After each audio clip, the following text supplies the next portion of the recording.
Pumayag na silang umuwi ka sa probinsya kasama ang anak natin. Ticket niyo. Ako na maghatid sa inyo sa airport. Asan tayo? Akala ko makapunta tayo sa airport. Sige, pasok nyo na yan. Pasok niyo na Anong yan. ginagawa niyo? Miguel, ano to? Hayop ka! Ano to?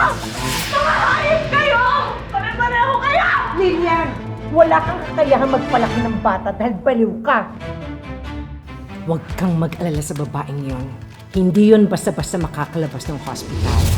Palabasin niyo po ako dito!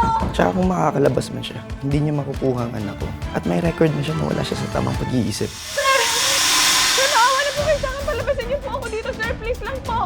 Please lang po. Yung anak ko po kailangan